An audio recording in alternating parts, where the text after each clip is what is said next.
Kung bago ka pa lang sa aking YouTube channel, please subscribe at i-hit ang notification bell para updated ka sa aking bagong videos.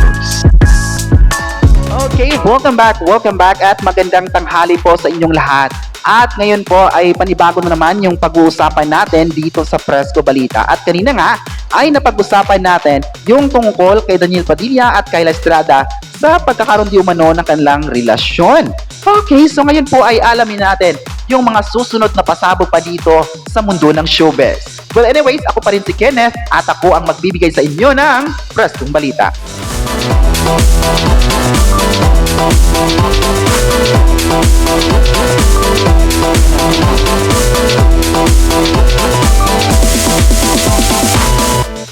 Okay, magandang tanghali sa inyong lahat, lalong-lalo na sa ating mga sulit na supporters at viewers sa pang-araw-araw ng mga videos natin dito sa Presko Balita. At I'm sure na yung mga pagbisita ninyo sa aking tahanan ay nakakataba ng puso at sa patuloy na pagmamahal nyo at pagkomento ay nakakatulong po dito sa atin para ipagpapatuloy pa ang mga updates ng inyong paboritong idols.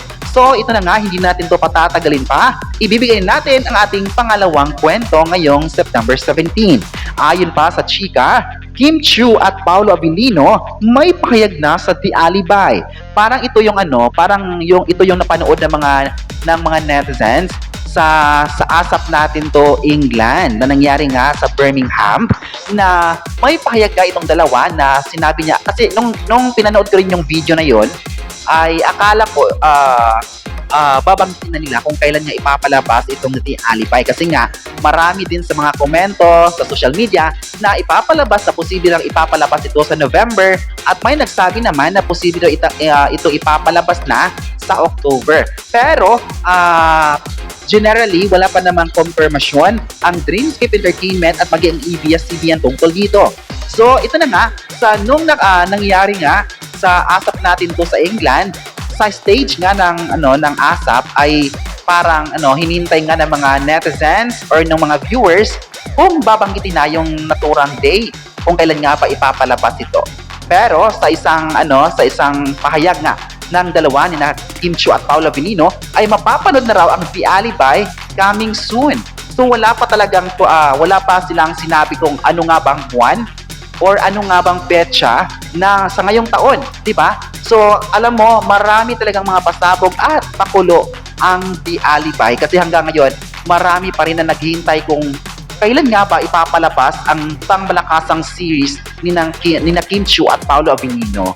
Even naman tayo, given na this year na maipapalabas ang The Alibay, pero yung tanong talaga ng mga fans, kung kailan nga ba yung eksaktong date, kung kailan nga ba nila ito masasaksihan. Kasi nga sa social media parang bumahanga yung mga komento, mga messages at tanong ng mga fans kung ano nga ba ang maliban sa gusto lang aminin nga ni Kim Chiu at Paolo Avellino ang kanilang relasyon, ay may mga nagtatanong din naman kung kailan nga ba ito ipapalabas ang The Alibay.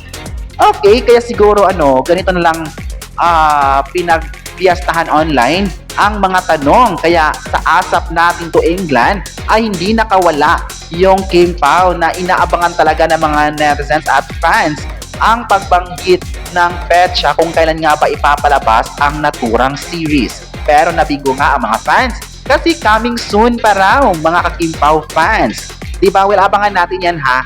Kasi alam ko naman na magiging exciting ito at ginagawa lang ito ng Dreamscape Entertainment at ng ABS-CBN para mas mapaganda pa ang kwento ni Stella Marie at Vincent sa naturang series. Kasi ito yung comeback series nga ni Kim Chiu at Paolo Avellino sa ABS-CBN. Matapos nga nung My Love Will Make You Disappear, ay ito naman yung handog ng ABS-CBN para sa mga fans na nagre-request ng isang tambalan at series. Okay, so ngayon po mga kapresko ay aalamin naman natin kung ano nga ba ang masabi ng mga netizens patungkol sa isyong ito na may pahayag nga itong dalawa sa The Alibay. Okay, ayon ng isang netizen, excited na sila sa pagsisimula ng The Alibay sa ABS-CBN. Hindi lang kayo po ang excited, kundi tayong lahat dito ay excited na mapapanood. At kailan nga ba ito ipapalabas? Diba tingin ko, tanong ko lang. Okay, kasi expected na this year. So, nung last time nga, naipabalitan natin na may mga insider din na malalapit sa production na pwede na itong ipapalabas by November. Well, abangan natin yan ha, kasi wala pang confirmation ang Dreamscape Entertainment. At magugulat na lang tayo kung may ilalabas na teaser at maging yung pagsisimula, di ba? Okay, ayon pa ng isang netizen, sana mapapanood na ito sa October ng Kapamilya Network. Yan na lang talaga yung dapat nating aabangan mga ka-Kimpaw Fanny, na dapat ay patuloy lang nating susuportahan sina Kim Chiu at Paolo Abilino para mas mapapanood pa natin sila sa ilang mga proyekto gaya ng The Alibi na malapit na talagang mapapanood natin at arangkada na sa Kapamilya Network. Okay, excited na rin ako dito. Okay, next naman, ayon ng isang netizen, magaling talaga sina Kim at Paolo, lalong-lalo na sa pag-handle ng mga fans. Yan talaga yung nagustuhan ng mga fans, di ba? Kasi hindi sila iniwan sa ere.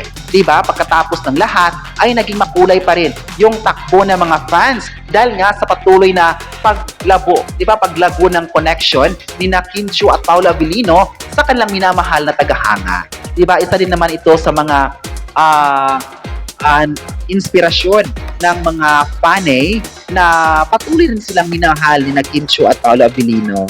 Okay. So, sana nga ay marami pa silang mga series na gagampanan.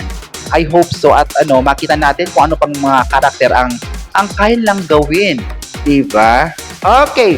So, ayon naman punta naman tayo sa sa pulso ng mga fans sa social media kung ano nga ba ang masabi nila patungkol dito sa pahayag ng The Alibi. Okay, ayon pa ng isang fan, isa talaga ang The Alibi sa inaabangan niya palagi sa ABS-CBN at maging sa Kimpaw.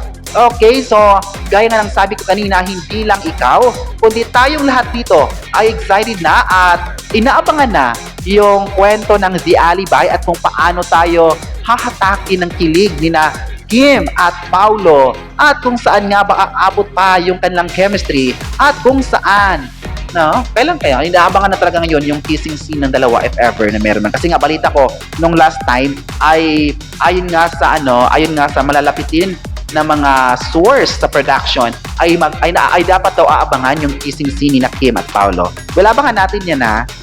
Okay, next naman, excited talaga siya na mapapanood na ito sa prime time. Okay, so posible naman talaga na ipapalabas ito sa prime time at expected ano kayang show ang ipapalit dito. Diba? Kasi nga kasalukuyan din yung It's Okay Not to Be Okay at pati na yung Batang Quiapo, pero imposible naman na yung Batang Quiapo kasi longest prime time series ito ngayon at ilang years pang pagsasamahan yung mga kapamilya viewers. At sa ngayon, posible na yung It's Okay Not to Be Okay o di kaya yung isang series pa, kasi may isang series pa, diba, na posibleng ipapalit nga itong The Alibi if ever na magsisimul na yung buong episodes. Okay, so ayon pa ng isang fan, sana ay marami pa silang mapapakilig sa mga series. Kasi nga parang pang-apat na series pang-apat na pagtatambal nila ni Kim at Paolo ito ng The Alibi. And I hope na marami pa silang series na gagawin. Kasi nga, yung mga series nga nila ay talagang minahal at inaabangan ng mga Kimpaw fans. Diba? Patuloy lang minahal ito. Okay, so ngayon pong tanghali ay pinag-usapan natin yung mga naging pahayag nga sa ASAP Natin to Birmingham, yung pahayag nga ni Kim at Paolo tungkol sa The Alibi. Okay, so yan lang po muna ngayon. Okay, kayo po mga kapresko, ano ang masabi nyo na may pahayag nga sina Kim at Paolo sa The Alibi? I-comment na kung excited na ba kayo kung ipapalabas na ang series na ito at huwag kalimutang i-subscribe ang ating YouTube channel.